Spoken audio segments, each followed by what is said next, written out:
Hello ladies and gentlemen, long time no see and welcome to another episode of Azuba's Analysis. We're just going to be jumping into a solo queue game today, hopefully. There we go. Alright, we'll get this unpaused. We said there was some crazy dive stuff going on just before, unfortunately, the bit that I'm allowed to look at, with Israel getting away there in the end. Some unconventional team comp choices here, though, which is part of the reason why I have selected this game. First of all, of course, we have Jungle Blitz Crank. A little bit weird there. Actually, pretty much the only unconventional team comp. Only person that's unconventional in their role. I don't know what I'm talking about there. Although I will say that we actually haven't seen Udyr in the top lane for some time. Not because he's a bad top laner, he just seems to be relatively unpopular for somebody that's quite potent. Which is in part, I think, due to the fact that he's shut down quite hard by kite-oriented comps. And there's not really an easy way to fix that. No matter how many Shirelles you buy, he still gets pretty destroyed by a well-placed volley, that sort of thing. Anyway, let's take a look at the lane matchups. In the bottom lane, we actually see Nunu and Caitlyn, which is quite a strong lane, I think. Allows Caitlyn to... Oh my god, actually a lot of damage going on to Caitlyn here, coming up from Israel, knocking down about half HP. Caitlyn kind of forced to back away there. But yeah, Nunu Caitlyn, I think a fairly strong lane, simply because Caitlyn has such long range and Blood Boil allows her to put out more harass and be safe even when she's just poking all the time. So that's quite strong, of course. Will also allow her to scale a little bit better into the late game, which Caitlyn really does need. So quite a nice lineup there, I think. This is, we see Blitzcrank coming around behind here. Caitlyn getting stunned. Will she actually be able to get away? She gets knocked out, may get grabbed, but actually Nunu in the way, gets grabbed instead. Taking quite a lot of damage though. It looks like actually Israel and Tarek going to be forced to back away in the end. Lee Sin missing his Sonic Wave there, but it's going to flash in and land the Tempest Cripple. Nunu getting onto Tarek actually at this point. Caitlyn able to put on a lot of damage to him as well, but he's not actually gone down just yet. Lee Sin going in a little deep, actually getting taken out by Blitzcrank and the turret in the end, so a little unfortunate. Now Caitlyn and Nunu forced to run for their lives. Actually, Nunu and Blitzcrank going to flash over, able to pick up the kill onto Nunu, and Caitlyn going to be the only survivor there for Blue Team. A little bit of an unfortunate ending there for Blue Team on what looks like a fairly promising counter gank. Yeah, anyway, back to lane matchups. Israel and Tarek there, fairly nice combination, able to put out a lot of burst. In the mid lane we see Ahri versus Ryze. This is a matchup I've been looking into a little bit recently because I main Ahri personally, and Ryze is supposedly one of the counters for Ahri. Certainly has quite a strong late game, and in lane he's able to put out a lot of hurt onto Ahri. And I think one thing that's really important is that Ryze can farm very safely and become that late game beast if he wants to against a lane like Ahri. Actually putting on the Ignite there and a good amount of damage onto Ahri. She's just going to back away though, not really too much going on there. Ryze possibly just trying to scare her off the creep lane. He is taking a little bit of damage from Wolves of Deception there though. Blitzcrank grabbing the blue of the wall, actually is going to be able to take it out. A very nice steal there from Blitzcrank, assisted by Yorick. Very well played. And Lee Sin, unfortunately, is just turning up a little bit too late to really stop that. One thing that's actually really important to notice at this point in time, Lee Sin is level 4 at the 8.5 minute mark. That's really not good. He has died once, but he's also picked up a kill. You wouldn't expect him to be that low level. Blitzcrank, as a contrast, is level 6. Nunu getting caught out a little bit here as he was Wooden Dragon, gets exhausted as well, stunned, a lot of damage coming out onto him from Israel. He gets ignited as well, most likely will die here. A nice heal, but still, he's very low and he does get taken out in the end. Caitlyn just going to poke away a little bit, but actually taking quite a lot of damage from Israel and Tarek there. And Israel did hit 6 off of that, so of course that True Shot Barrage is going to be ready now. Have to see if he tries to make a play onto Caitlyn while Nunu is dead. With Blitzcrank coming down to assist as well, actually Caitlyn could be in dire circumstances.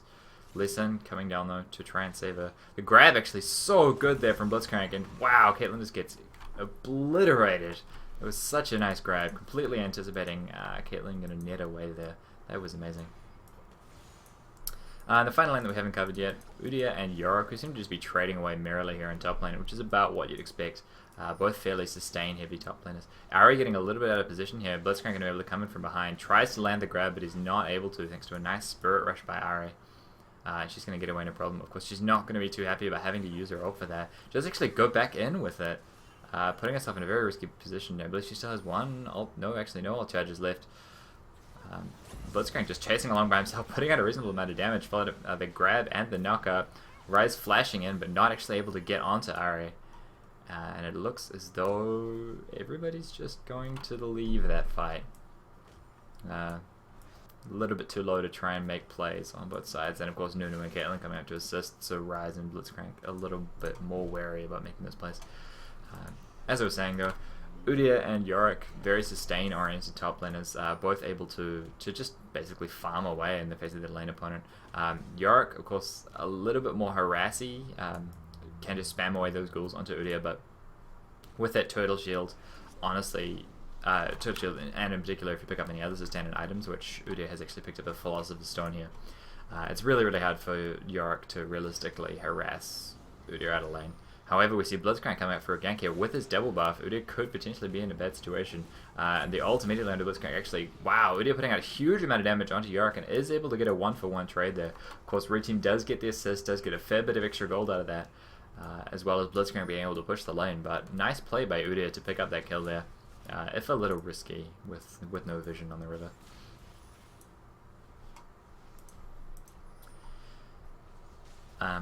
One interesting thing about the builds in the top lane right now actually is that Yorick has picked up 2 GP10s and Udyr has picked up a single GP10 as well.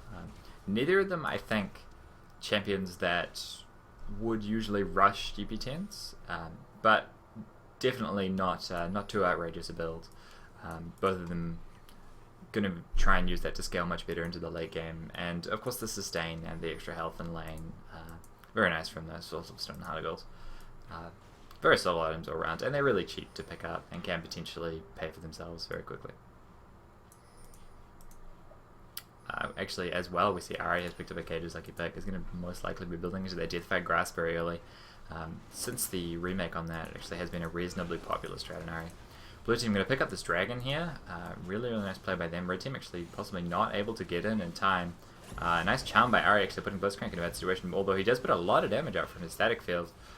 He is able to kick away Yorick and not die, but in the meantime, Udyr picking up a kill onto Blitzcrank. Actually, Udyr, really bad spot right now, gets torn apart. Ari going to be forced to jump away over this wall. Red Team getting a 2-for-1 there, although Blue Team did pick up the Dragon in the process, so they will come out on top of that in terms of just gold. Red's going to have to make some plays now to make that not such a bad trade. Possibly try and push down a turret, or steal away some of Blue Team's jungle. Actually, Caitlyn possibly getting collapsed on here. Israel just pushing the wave up while Yorick comes around from behind. Tarek just going to go in on the turret, not waiting for the minions. And yeah, Caitlyn getting absolutely wrecked there. Tarek taking a fair bit of damage from the turret, but not caring too much about it. And of course, Caitlyn's going to miss this wave's CS as well as the next wave as well, I would think. Israel possibly also able to put some damage onto this turret if he does choose to, but it looks like he's actually just going to back instead in this brush. Still one of the most amazing recoil animations. Pulse Fairies are quite a cool skin.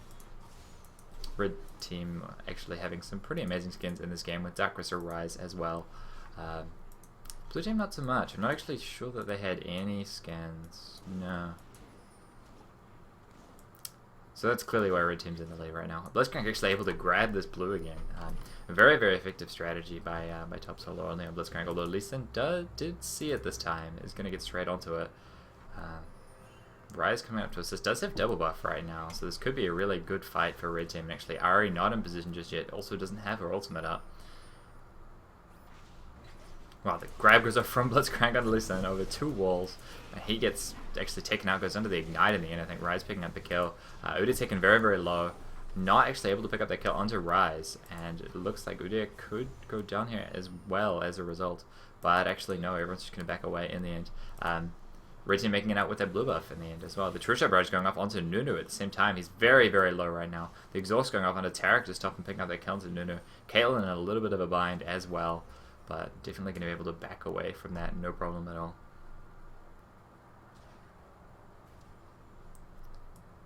Israel right now has picked up his Phage, and straight after that building a BF Sword, possibly into Infinity Edge, could just be Bloodthirster.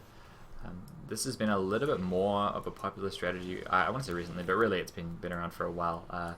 Rather than rushing for that Trinity Force, to actually just pick up the Phage part of it, because Phage is such a powerful item on an AD carry, and then build into that BF sort of item as normal, so that your team fight damage is still very, very solid. Phage just enabling you to chase really well along a lane, and with it proccing off of Ezreal's Q, his Mystic Shot, it can potentially be very, very powerful for him. I'll be interested to see whether he goes for Bloodthirster or Infinity Edge, because both fairly popular items on Ezreal. I think I would say Infinity Edge has been the more popular recently, so that would be my initial guess, but we'll have to see how it goes. Udyr picking up a Ruby Crystal, actually, possibly building into a Phage into a Triforce or something like that. Quite a nice item on lane Udyr.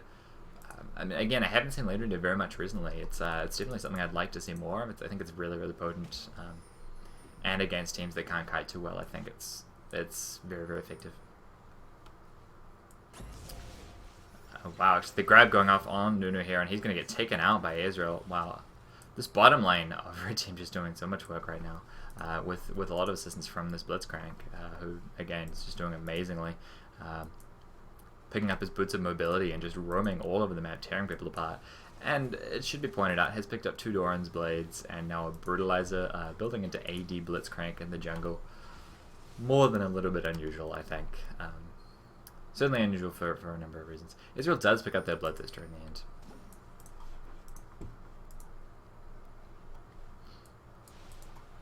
Lee Sin's still actually a level behind Blitzcrank in the jungle right now. A little bit surprising. Of course, Lee Sin not a jungler known for his clear speed or his leveling speed in the jungle, but I would say that Blitzcrank is not really either. The Dazzle going off out of Caitlyn right now. She could potentially be in a very bad position. The exhaust going off. She does cleanse it, but she's very low and she gets taken out as well. Nunu getting behind the turret. I think probably Ezreal and Tarik just going to be able to take this turret out right now and give the team that little bit more of a lead. Of course, they are 5,000 gold up right now, which is reasonably large at the 17-minute mark.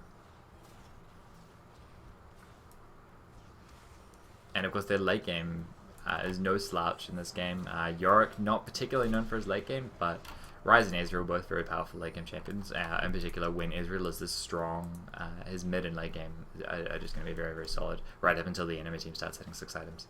So having the 6 kills, the 4 assists, and the second highest farm in the game, he's going to be very, very potent in this game.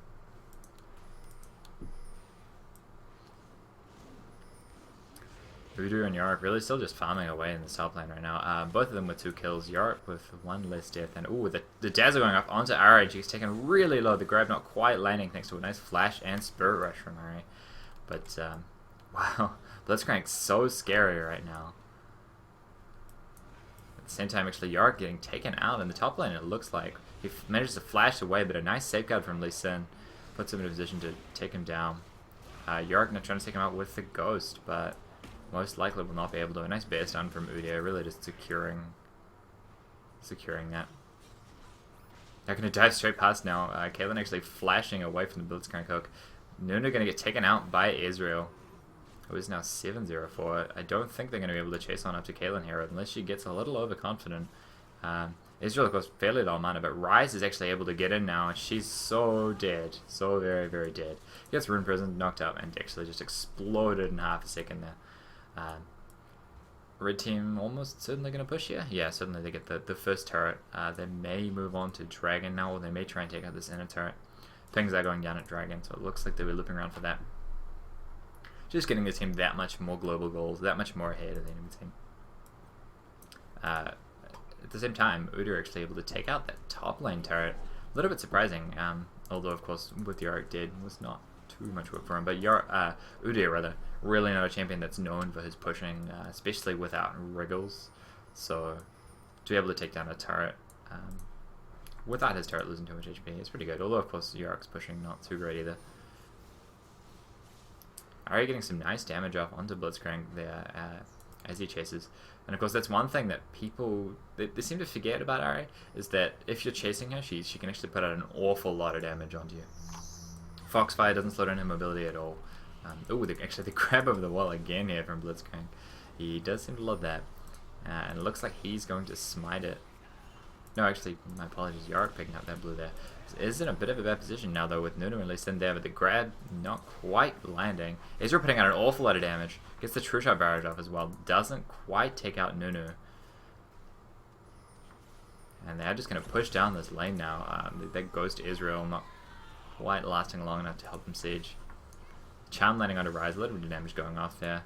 And this turret is going to go down for sure. They may actually be able to push onto the inhibitor turret as well. Caitlyn actually pushing along bot lane right now. I'm not really sure that's going to be hugely beneficial to her team. And Ari totally out of position as well. Seems to be doing wolves. I mean, everybody on blue team is alive right now, but they still can't defend this at all just because they're out of position. Uda getting knocked up, gets silenced, and just torn apart. Really nice grip there by Blitzcrank. Lee Sin forced to flash away after a solid room prison there as well. The crowd control from this red team is just immense. The Dazzle going off onto Ari there. And a lot of damage coming out from Rise, actually almost taking her out. But she is able to Spirit Rush away as well as getting that Summoner heal. Does manage to jump back in, and Caitlyn pick up a kill onto Rise. They may be able to save his inhibitor, but not quite actually. And Yorick taking a lot of damage right now, just to turn around and just destroy Nunu though. Ari getting grabbed over the wall. Caitlyn actually taken very, very low as well. The ultimate just ticking on Ari there from Blitzcrank. And Caitlyn gets taken out as well in the end. Wow, yeah, Lisa and Nuda really not able to turn around anymore. So hugely, hugely favorable exchange there from red team, of course, especially if you take into account the turrets and the inhibitor. They end up way ahead. Lee Sin, seemingly his heart is not in this game anymore. He has picked up 3 Vampire Acceptors to go with his Wriggles. Of course, that is going to give him a lot of lifesteal. Sitting at 54% lifesteal right now. Unfortunately, he doesn't do any damage or have any defensive stats to go with that, really. So, perhaps not the best strategy there from him, but I suspect he knows that. So, we'll just cover a couple more of the interesting purchases really quick. Ezra has gone into that Triforce, not really surprising at all, but of course Triforce Bloodthirster at 21 minutes is going to make him immensely powerful. And while he's this ahead, Bloodthirster really does just enable him to duel anyone. Like his teamfight damage suffering a little bit as a result of having that over Infinity Edge, but his ability to just trade with people and then sustain back up off of minions is very, very strong. The other thing that's actually Rise getting bear stun might go down to the Tiger from Uda here. Wow, actually Ari being taken out by Rise and Blitzcrank at the same time though. It was a little bit surprising. Takes a whole lot of damage from this Rise right now. Yorick with some interesting item builds here. Does pick up that Mana Moon. If there's one character that Mana Moon is standard on, then it's Yorick, but I think there's still not really a consensus that it's a strong item on him. Simply because it would be unusual for there to be an item that was strong on only one champion in the entire game, so a little bit strange. Of course, in conjunction with the Frozen Heart that he's building towards, it's going to give him a whole lot of AD of that mana. Israel and Yara going for a 2-man Baron here. It looks like they're going to be able to do just that. With Yorick, of course, able to sustain a lot, and Israel taking for him a little bit whenever he gets too low. They do just take that out as a 2-man group. Putting Red Team with an 11,000 gold lead right now at the 23-minute mark. I suspect this game is not going to last a whole lot longer. The grip not quite going off onto Caitlyn. Tarek and Blitzcrank seemingly trying to fight by themselves here. With Blitzcrank pretty much totally out of mana, unfortunately, so not really able to make too many plays. That blue buff icon a little bit off on the minimap there. I'm not sure what that is. Anyway, Blitzcrank going to be able to pick up this blue buff, and it is now going to have enough mana to do as he pleases, basically. He's still building AD. Actually picking up a Giant's Belt and a Ruby Crystal, which looks a lot like Mormogs to me. Could also be... Oh, okay, it looks like Frozen Melon, actually, building up that Phage. Doesn't quite have enough money for the Combine, about 300 short. And that's interesting. Will enable him to chase really well, although of course Blitzcrank can kind of do that already, but it never hurts to have a 40% slow on your auto attacks. And of course that survivability going to be quite nice as well. Again, I think a lot of the builds in this game are a little bit trolly, if you will. People realizing that they're way ahead or way behind and just building whatever they want. Case in point, Tarek has a Wit's End. Knockup going onto Nunu there. Actually, the Ruin Prison going onto Udyr and takes a lot of damage. Gets silenced and actually taken out very, very quickly. Nunu getting grabbed in as well and just torn apart. Ari going to jump in and try and charm Ezreal. Is able to, but not really able to get a lot of damage out. She's just going to get chased out of her own base right now, right into Yorick. I'm not really sure what her escape plan is here. She goes down, and they're going to convert this into another inhibitor. That's pretty much good game right there. They could comfortably finish this if they wanted to. Looks like they're going to go for the inhibitor first, but they may end the game as well. Blitzcrank going to run in at the fountain, going to try and grab Lee Sin here, it seems. Or actually maybe just grab somebody as they spawn. Have to see what his plan is. Not quite able to grab Udyr as he spawns. This game, though, very, very over. Very one-sided. The red team were able to snowball off their early lead very, very effectively. Tarek taking a lot of damage right now. Udyr going to try and pick up that kill, but he's not able to. He gets taken out. The charm's not enough to actually pull anyone into the fountain, unfortunately. And Ryze is able to pick up a double kill, just sitting under the fountain, pretty much. Yeah, I'm not gonna go over any more of this action because it's pretty pointless. The Rune Prison and the grab, just adding insult to injury there. Yeah, so we'll just go a little more over some of the item decisions here. The first one I want to point out that I haven't really covered yet at all actually is Ryze's build. A little bit interesting. Has gone for that Rod of Ages, which I think is pretty core now on Ryze. I think pretty much everybody has started building it since the rework because his AP scaling on his Q is much better, to the extent that the Rod of Ages is just a very, very efficient item to build in terms of damage, while also providing you a whole lot of health. I believe it's about, how much is it? It's about 630 health, fully stacked, and that's a lot of extra health to have. Has picked up a Tear and a Glacial Shred as well, neither of which are surprising at all. Also another Blasting Wand here, and there's basically two options he has for that right now. He could just be building straight into the Archangels for the raw damage that would give him, and that would be a fairly effective strategy given the amount of ability power you get from completing an Archangels. Or it could be into Abyssal, which I think would be more effective in a general game, simply because getting that magic resist to go with the armor from Glacial Shroud and the health from Rod of Ages is really just the kind of trifecta that gives you a whole lot of survivability as Ryze.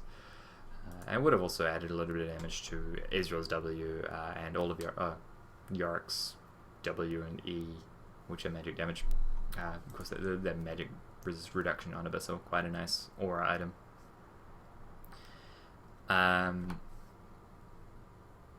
Yeah, the one little unfortunate bit about this team is that, of course, Yorick and Ryze are both going to end up building Frozen Hearts. That's sort of, I mean, it's sort of core for both of them, really. It's hard to avoid that while having both of those two champions on your team. And there's not really an easy answer to that other than not running Ryze or Yorick on your team. You can get away without building Frozen Heart on Yorick, I would say. But not against a physical heavy lane. Because, well, I mean, the CDR is so strong. The mana, it can just fix all of his mana problems, which is really nice. Although he did have a Philostone and a Mana Moon already to do that, so it seems a little excessive. And actually, in this case, the Frozen Heart against Udyr, whose damage, a fair bit of his damage is magical. His Tiger Stance primarily is really his large amount of magic damage that he's putting out there. So it's a little surprising to see him rush towards Frozen Heart, now that I think about it. Udyr did actually end up picking up the Heart of Gold out of his Ruby Crystal rather than the Phage, and that's a little bit interesting. Also picking up a Glacial Shroud, which gives him some really nice cooldown reduction, as well as reducing the physical damage up from Ezreal, who was insanely fed, so that makes a lot of sense. Did also pick up a recurve bow, probably going into Wit's End, would be my guess. Very nice item on Udyr in general, although less so on Tiger Udyr because he's not so attack speed reliant and does already have an attack speed steroid, but quite a nice item nonetheless. And Ari did end up building her DFG. Had picked up another Blasting Wand, which could have been for Abyssal or Deathcap or something. It's really a lot of options there. And Caitlyn was building into Infinity Edge, which is not surprising in the slightest. because for Caitlyn to be effective in the late game, she really needs to rush as much damage as she possibly can. Even in the mid game, I would say. Anytime after laning phase, Caitlyn just feels much weaker than most AD carries because she doesn't really have any steroids or anything like that. And her escape is not that potent, although it did get a little bit of a buff recently. So she really needs to go straight up Infinity Edge into Phantom Lancer, into Last Whisper, or Bloodthirster if they don't have a lot of armor, and just deal as much damage as she possibly can. And I think she was trying to do that, but she was just really behind. And with Nunu to support her there, she would have been able to do a reasonable amount of damage in that late game.